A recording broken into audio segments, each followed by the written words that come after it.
Henry VIII has been on the throne for 28 years. And the once carefree prince has become a paranoid king, suspicious of everyone around him. He's divorced his first wife. He's executed his second. And his third wife has died after the birth of his only son.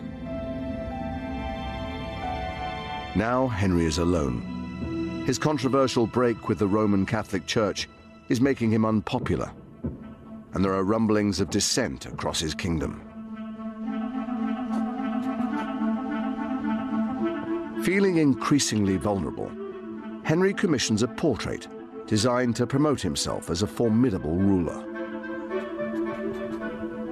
This is the iconic portrait of Henry. This is what everybody sees in their mind's eye when they think of Henry VIII. The silhouette of that figure could identify him just by itself. He shows Henry sure-footed, wide-legged, staring straight at us. He looks like a mighty emperor.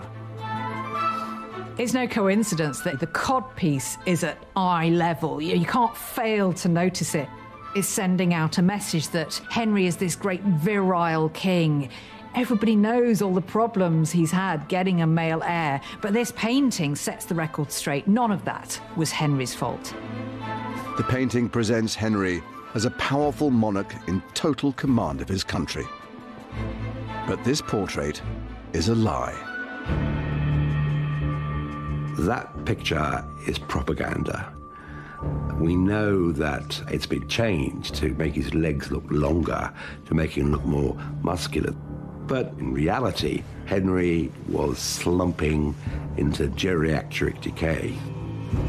It's an image of Henry that he wishes the world to see, not the actual Henry, the sick Henry, the overweight Henry, the Henry that's suspicious about everybody, and that's also feeling the effects of the infirmity of age and the oncoming march of death. Henry is suffering from a painful leg ulcer, which deeply affects his state of mind. Sometime in the 1530s, Henry suffered a jousting injury, which caused a terrible, debilitating, agonizing disease in both his legs. Tudor medicine was rather basic, so his doctors advised that his wound would be kept open, which meant that he smelled, that his bed sheets stunk, his clothing stunk. This is a man that you could smell before you saw. The pain that Henry got from his leg was absolutely huge. When the leg was really, really bad, he could turn black in the face and just sort of lie still hardly able to speak for, for several hours on the trot. The infection had to be released, which meant the leg often had to be cut open and pus drained and ointment stuck on it. There was a lot of decaying flesh, and they wanted to remove that by cauterizing it with red hot irons applied to these wounds in his leg. It must have been a living nightmare for him. Henry's increasing infirmity, his ailments, had a profound effect on his psychology. He couldn't cope with the knowledge that he's no longer this kind of thrusting young king he had been. He's turned into this incredibly vulnerable, pain-ridden old man. Henry's infirmity is laid bare when you look at his private household accounts. So there are these primitive lifts to move Henry between the floors of his apartments. He's wheeled about in a chair. He has a whistle to summon his attendants. This is not the image that Henry wants for himself. Henry thinks that he knows how to cure his leg ulcer better than his doctors. A 16th century manuscript contains 32 medicinal recipes that Henry concocted himself. Most of his recipes are concerned with pain in the legs. So here's a plaster devised by the king at Oxford to ease the pain and swelling about the ankles. I would not use some of the ingredients today The king's grey plaster, for example, contains various roots, flower buds, garden worms, scraping of ivory and powdered pearls, and finally, it also contains red lead, which is deadly poison. Do not try this at home. The exact nature of Henry's health has been subject to speculation. Recent research suggests that he suffers from a rare condition which affects his mental health. Down the centuries, people have had lots of different theories about what was the matter with Henry VIII. I think Henry suffered from a hormonal disorder called Cushing syndrome. In 20% of cases, it turns the victim into a suspicious person, wary of everyone around them. They become melancholy, depressed, anxious. They can't take a decision. They'll change their mind continuously. Now, all these symptoms Henry displays in the latter years of his life. Other historians attribute Henry's increasing paranoia to diabetes. There's a lot to be said for the view that as he became more and more obese, he got type 2 diabetes. I mean, it can start to affect your mind, and you can develop elements of paranoia, and Henry certainly has elements of paranoia in these last years.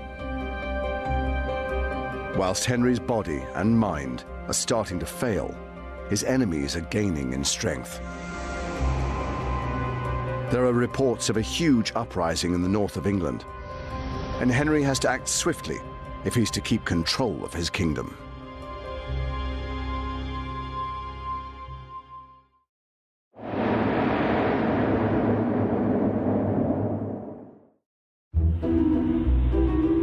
Henry VIII is now 46 years old. His painful leg ulcer has transformed the highly active king into a man who struggles to even walk without assistance.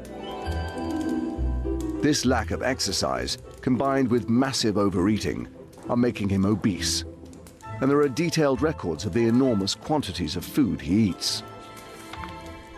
Here we have an example of what Henry would be eating on pretty much any given day of the week. We have everything from swan and custard through to rich roasted baby kid or lamb. There's butter and eggs, there's jelly and hippocras, porpoise and seal for the king's delight.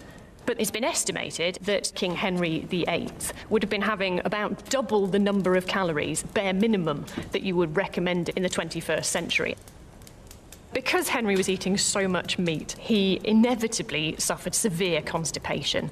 And there's an account in the letters and papers of King Henry VIII of how one of Henry's physicians actually had to come and administer a clister, that is an enema, as we'd call it today, to the king in order to try and flush out his system. And the document goes on to proudly report how the king got up in the middle of the night and had a fair siege on the toilet. Delightful for all those around him, obviously.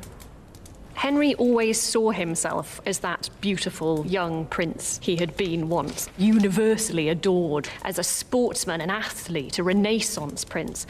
And I think he found it very difficult towards the end of his life, as what he saw in the mirror was no longer that handsome young man, but instead undeniably a sort of slightly hideous sort of old creature. It's 3 years since Henry broke with the Roman Catholic Church and declared himself head of the Church of England. But now the repercussions of his religious revolution are catching up with him. This radical move is extremely unpopular and results in a religious uprising in the north of England known as the Pilgrimage of Grace. This was the first major rebellion against Henry's Reformation, and it shocked him to the core. Because he was so good at convincing himself of what he saw as the truth, he thought his people still loved him. This now changed everything. The whole point of the Tudors were that they brought peace and union to England after the divisions of the Wars of the Roses. And now you have division again. This is an epic failure of kingship, and Henry understands that. and he is extremely concerned. But with no army at his disposal, Henry is unable to defeat the rebellion with brute force. Kings of England never had standing armies, so they had to rule with the consent of the people. He realized that he was in a very dangerous situation now, and he needed to act tactically, politically, and this is what he did. Henry comes up with a plan to deal with the rebels. He offers them a pardon and invites their ringleader, Robert Aske, to a secret meeting. Henry has this masterstroke. I mean, he invites Robert Aske and the leaders of the pilgrimage to court, and he entertains them for Christmas. He gives them gifts and looks after them. Aske went away very happy, saying that he'd enjoyed every sign of the king's grace, of his mercy. What a fantastic king, Aske is essentially saying.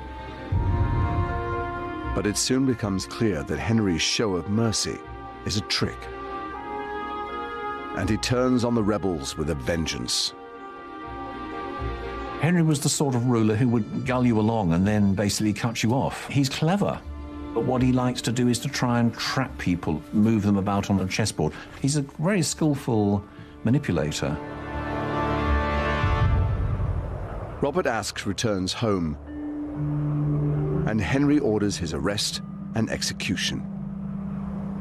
Henry's punishment of Robert Aske was exemplary in its brutality. I mean, he was hung up for days, asphyxiated under the weight of his own body. This is a message to the people that this is what happens when you oppose Henry. And in fact, he wanted to go much further. He wanted people from every village involved in the rebellion to have somebody executed. But the man who was in charge of the retaliation simply didn't carry out Henry's orders. Henry's ruthless suppression of the rebels marks a turning point in his reign. England had changed an awful lot during this period. It was no longer the merry England of Henry's early years. It was now pretty much a totalitarian state. There were spies everywhere. Suddenly, nobody was safe. Nobody could trust anyone. There were neighbours informing on neighbours. So you never knew when there was going to be that knock on the door. People were now afraid to open their mouths in any public place. People were afraid to write letters and express an opinion because they were always looking over their shoulder. In the name of the king! The man responsible for enacting Henry's crackdowns is his chief minister, Thomas Cromwell. Cromwell has previously masterminded the breakup of the monasteries and engineered the downfall of Henry's second wife, Anne Boleyn. But now that Henry's people are turning on him, he shifts the blame onto Cromwell. Henry didn't take the blame for his own mistakes because that would not have worked for him as a king. One of the purposes of good servants was that they would take the blame if things went wrong. It was their advice. With the Pilgrimage of Grace, they didn't attack Henry so much, they attacked Cromwell. There is definitely a sense in which Thomas Cromwell is Henry VIII's scapegoat. Henry could step back and say, I'm innocent of this. I don't know what's going on. I don't know what my servants are doing. And now that I found out, I'm absolutely appalled. There had been warning signs for Cromwell for a few years now that actually his luck was changing. There were arguments with the king, and in fact, on a number of occasions, the king was said to have benaveth Cromwell. He was beating him up in front of the court. On one occasion, pommelling him about the head as if he were a dog. Cromwell must have been terrified. As he starts to fall out of favour, Cromwell is given the chance to redeem himself. It's been 2 years since the death of Henry's great love, Jane Seymour. And now Cromwell is tasked with finding him a new wife. He's now got the heir, but he doesn't have the spare, and Henry is deeply sceptical about female monarchy. He's not excited about the prospect of either of his daughters becoming his successor. So he's looking for a new wife to produce sons. Cromwell strikes a political deal for Henry to marry the German noblewoman Anne of Cleves. and Henry agrees to marry her based solely on seeing her portrait. Well, he sees an image of a girl who looks like a doll. She's pretty, she's young, she looks very unthreatening. So Henry sees the portrait and he thinks, well, she looks a bit of all right. I'll go for that. Yeah, that's fine. But when Henry meets Anne in person, he changes his mind completely. When Anne arrives, she's put up in Rochester Castle, and Henry can't wait to see her, so he goes in disguise with a gift to basically have a quick peep. But actually, Anne doesn't really take any notice of this rather obese stranger who sort of pops by, and that's not a good start. Poor Anne of Cleves was dressed in the most hideous German costume with sort of contrasting bands of fabric and a sort of helmet that looks like something out of Star Wars. And he was horribly disappointed. Henry made his revulsion towards Anne of Cleves absolutely clear. He complained that there were displeasant airs about her. And there's a very lurid description of their wedding night where Henry is said to have run his hands all over his wife's body, feeling her breasts and her belly. And it gave him enough of a conviction to declare that she was no maid. She hadn't come to him a virgin.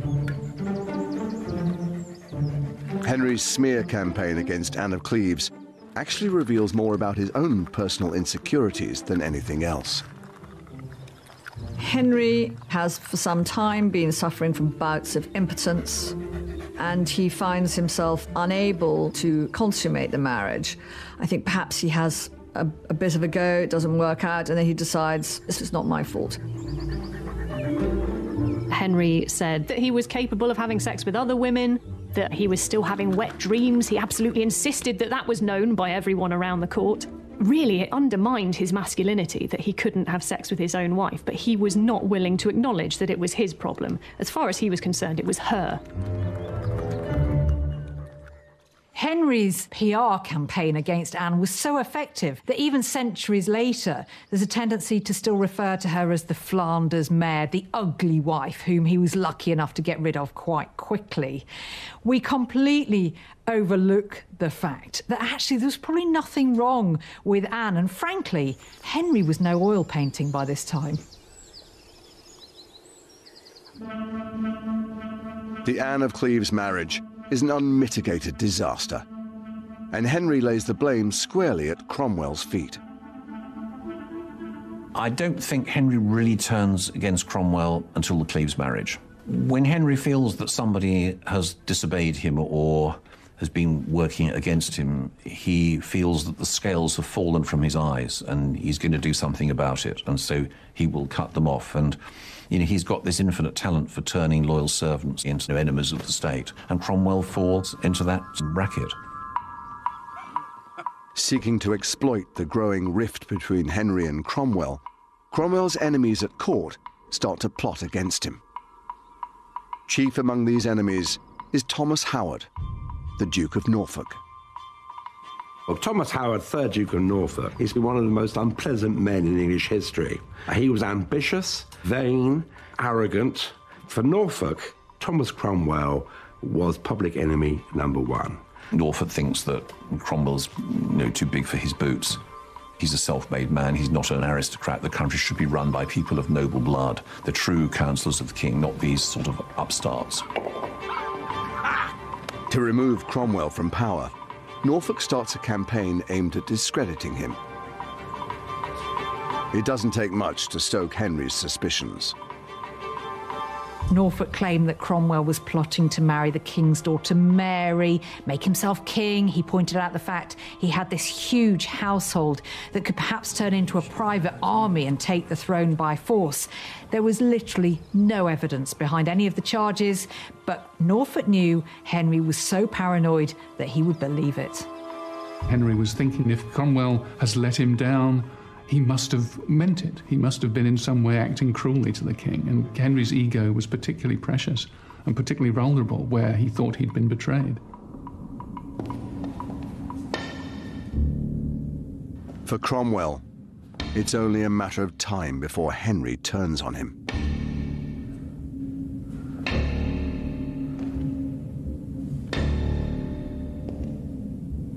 Thomas Cromwell knew the end was coming. He could smell it. He must have constantly been looking over his shoulder, not knowing who to trust. Henry finally gives the order to strike. And when Cromwell arrives late at a Privy Council meeting, the Duke of Norfolk is waiting for him. We don't know why he was late. It might have all been part of the plot, but he thought it was just a routine meeting. And this is a man who has this sophisticated spy network. He knows everything. He didn't know this. When he moved to sit down, Norfolk said, "Stop. That's not the seat for a traitor." Cromwell was frozen. He must have been absolutely terrified because he knows where it ends. When the guards rushed forward, there was a cry of traitor, and he was seized. He was astonished, and he said, "Well, why are you calling me a traitor? Tell me what the charges are." Nobody said a word because they hadn't finished making those charges up yet. They had no answer. There's a moment that's almost Shakespearean where the Duke of Norfolk rips the chain of office from around his neck.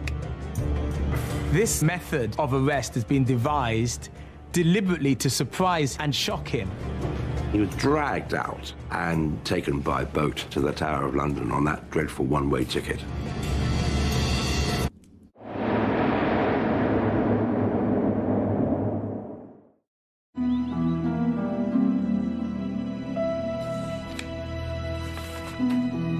Henry VIII has been on the throne for over 3 decades. After ordering the arrest of his chief minister, Thomas Cromwell, Henry's suspicions intensify.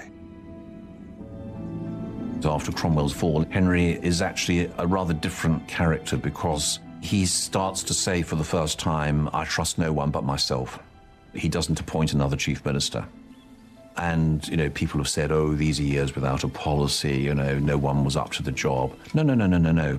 Henry believed he was up to the job. He was going to direct everything. He was so sensitive to any accusation that he was being governed by other people, that other people were manipulating him, that he was the plaything of other people's ambitions, that he did everything in his power to try and assert himself as the ultimate authority in the kingdom. Even though Cromwell is now his prisoner in the Tower, Henry still needs his former advisor's help. Henry remains trapped in his marriage to Anne of Cleves, and he needs Cromwell's legal expertise to get him out of it. There's nobody else who can get him out of this fiasco marriage with Anne of Cleves. So Henry's writing to Cromwell, asking for his help. You know, give me evidence that the marriage was never valid, that it could be annulled. So Cromwell is working for Henry till his very last breath. I think that he believes that the king at some point is going to turn around and say, "Sorry, all is forgiven. This is a mistake. I'm going to release you. Live out the rest of your years. We're going to find a place for you somewhere." But once the Anne of Cleves marriage is annulled, Henry has no further use for his former advisor.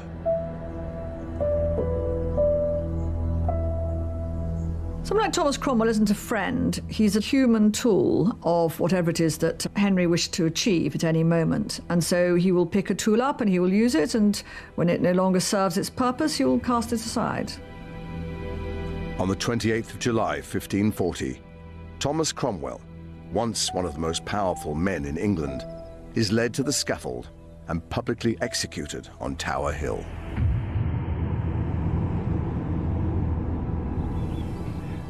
With Cromwell out of the way, his arch-enemy, the Duke of Norfolk, sees an opportunity to secure greater powers for himself. And he has a secret weapon to help him: his teenage niece, Catherine Howard.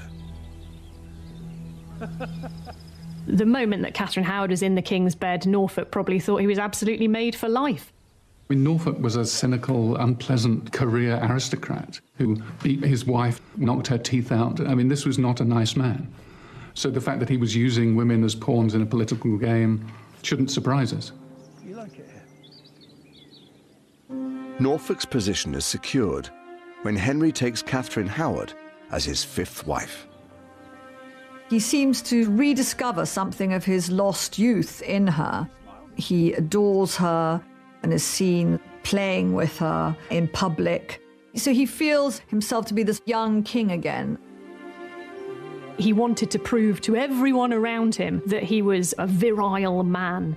And I think that his caressing of Catherine Howard, his constant parading her about this place as this young bride on his arm, is just massive overcompensation. He's old enough to be her grandfather, so they must have presented this rather incongruous image of Beauty and the Beast.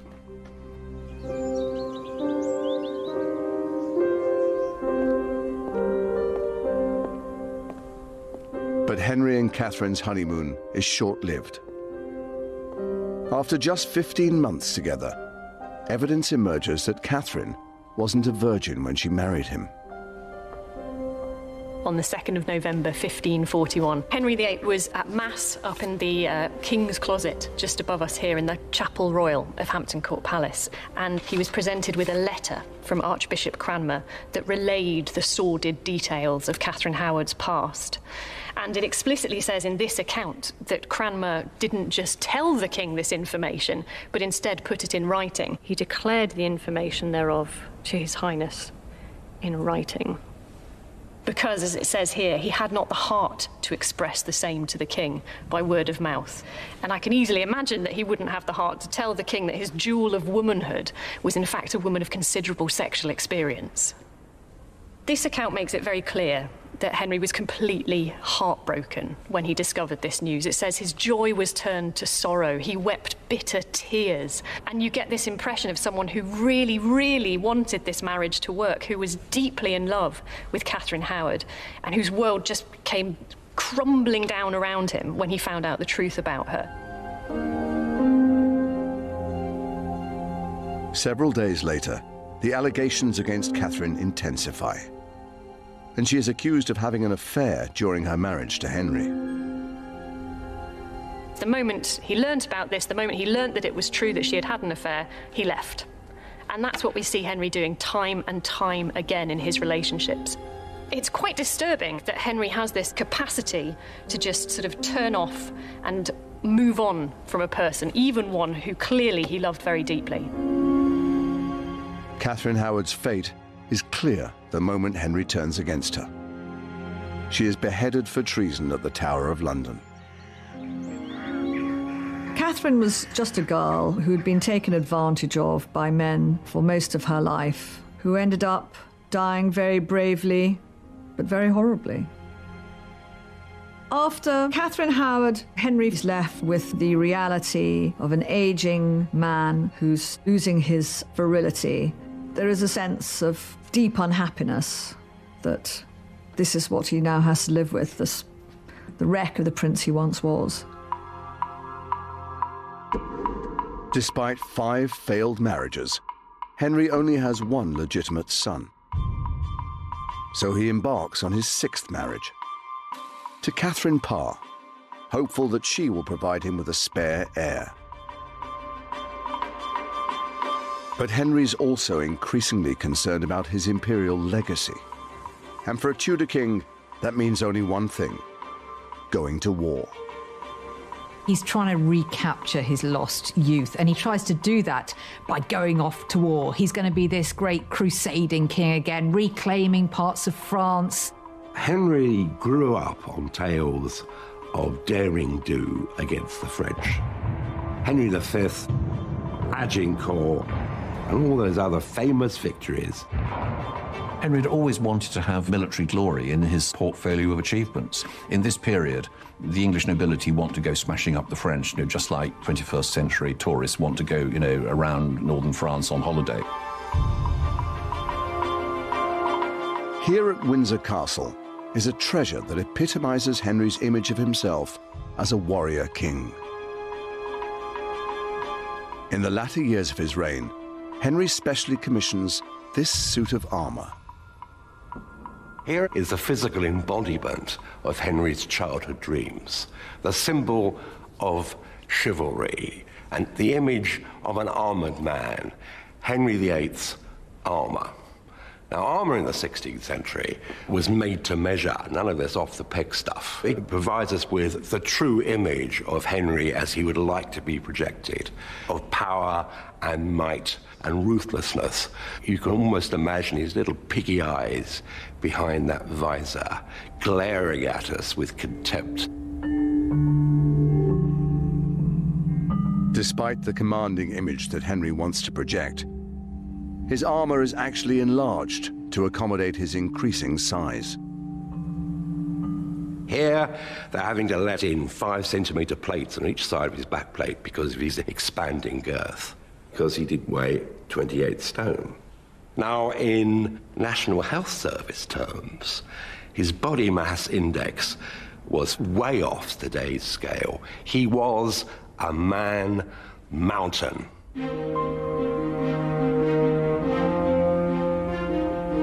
In order to make him feel more comfortable and to flatter him, his male courtiers start to wear enormous padded doublets and clothes so that they appear just as big as the king. This also affected Henry's psyche. I think he was really humiliated by what he had become. Henry's very aware that his advancing years and medical disorders threaten to derail his battlefield ambitions. So, while he still can, he personally launches an assault on the French port of Boulogne. I mean, his idea of leading his army in person, of course, means directing operations from a safe distance inside a sort of wooden pavilion, which is lined with fake marble inside. He is like a small boy with lots of toy soldiers. He is in his element. He loves the siege. He loves all these cannonades which fire day and night. It was an attempt to gain glory by conquering France again. It was an attempt to resurrect the idea that England would be mighty by ruling over France. Henry's attack on Boulogne is a success, and he enters the captured port as a conquering hero. But his vanity project has a serious impact on England's economy. Henry painted the capture of Boulogne as a great victory, but it cost them enormous sums of money. And in fact, England became bankrupt by the cost of war. 5 years after Henry died, a Tudor accountant was given the task of calculating how much the wars had cost. He produced a 16-page account which showed that it had cost the poor English taxpayer, equivalent in today's money, £1.87 billion. And it shows the burden which his subjects had to bear to pay for his hopes of military glory. Despite plunging England into bankruptcy, Henry's military ambitions do have some benefits. Henry's military legacy was enormously positive. Yes, he'd depleted the royal treasury in the process, but he'd created one of the greatest navies in the world and also an incredibly impressive army as well. He'd made England a power to be reckoned with. I think Henry understood that all nations in the early modern period were unstable. And so you had to maintain the appearance of a strong king, able to deliver justice, able to lead a nation in war. These were the things that united the realm. Henry would have been seen as a good king, because a king who leads to victory in a war is a good king, almost regardless of anything else. But just after Henry secures the military legacy he's always dreamed of, his health takes a turn for the worse.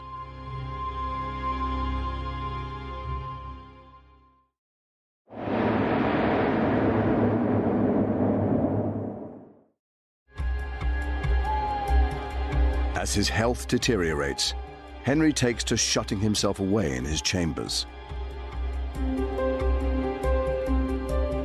The last years of the reign are definitely tainted by claustrophobia. You know, no one quite knows who to trust. And of course, because of his immobility, Henry is closeted in a secret study at the far end of Whitehall Palace and doesn't come out that much. People think that, okay, he's sort of switched off. This is not the case. I mean, this is somebody who is almost like in his lair, he's checking up on everything.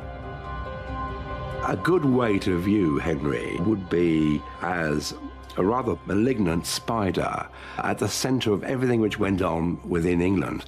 All those lines of the web all run through and end up with him. It's becoming clear to Henry's courtiers that he's nearing the end. In the last days of Henry's life, the atmosphere at court must have been pretty toxic. There was a sense of fear, of anxiety, of uncertainty for what the future would hold. There was a real sense, I think, that the end was coming for King Henry VIII.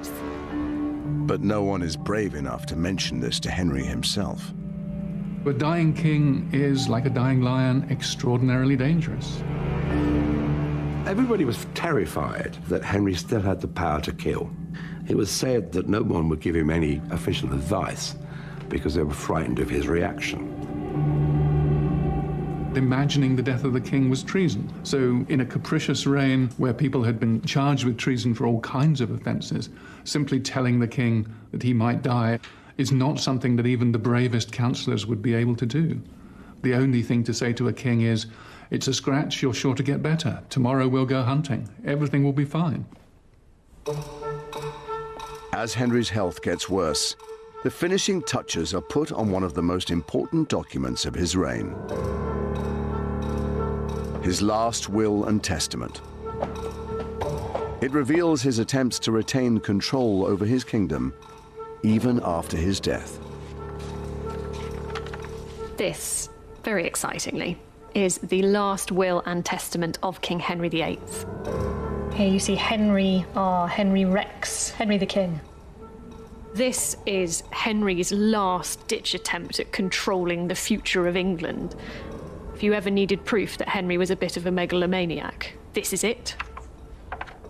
An enormous proportion of this will is taken up with the thing that had concerned Henry right from the moment he acceded to the throne, which is the succession to the dynasty of the Tudors after Henry died.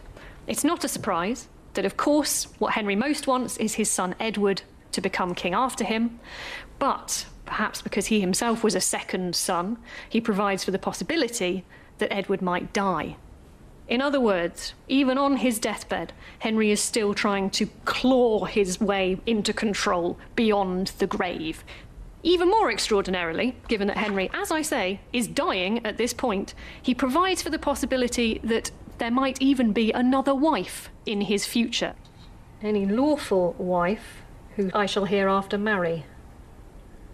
I mean, that is rank optimism in the face of all possible evidence, I would say. I think there's something almost tragic about this king on his deathbed who has striven for nearly 40 years to have absolute power over the people in his country. And now, in his dying moments, he's still trying to do that. He's still trying to maintain control. And there's something moving about that, almost admirable, and also slightly repulsive, if I'm completely honest.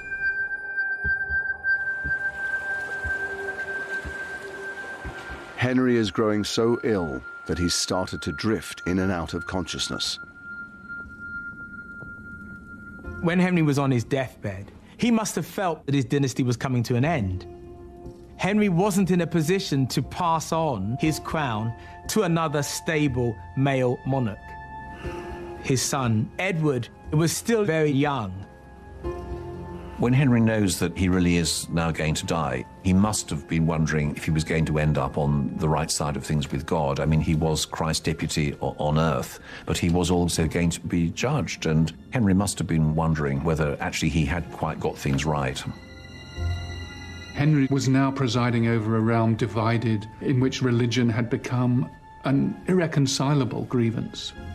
Henry's lifetime as king had seen the creation of a divided England. And that was a genie he couldn't put back in the bottle. Henry's courtiers finally muster the courage to warn him of his approaching death. There was a great deal of tension in the court. Who was going to tell the king that he was about to meet his maker? Eventually, the task fell to Sir Anthony Denny, who in life had fulfilled Henry's most intimate needs as groom of the stall, now he had one last service to perform for his master, to tell him he was dying. He asked Henry, effectively, if he wanted to make his last confession. Should I send for Thomas Cranmer, the Archbishop of Canterbury? And Henry replied and said, I will first take a little sleep. And then, as I feel myself, I will think on the matter. They were the last words he ever spoke. On the 28th of January, 1547, Henry VIII dies. Henry VIII has gone down in history as our most famous king, probably because he's our most married king. He's a kind of larger-than-life character. But it's very, very clear that behind this public facade was somebody who was fundamentally vulnerable and insecure. The story of Henry VIII has everything in it. It has transition from young, irresponsible being to someone blighted later in life by paranoia. Henry was self-obsessed, desired admiration. He could never be wrong. You cannot ignore Henry. He put England in the centre of European politics. But he also gave the English a sense of national identity. England was never going to be quite the same after Henry. He'd broken with Rome. He had centralised the kingdom. Institutions like Parliament, the Church of England, hardly changed for another 400 years. Henry was tremendously charismatic. He knew how to be a king. He understood the myth of English kingship. I think if you looked at Henry VIII's reign as a whole, you would have to accept that it had been a reign that changed the state of England forever.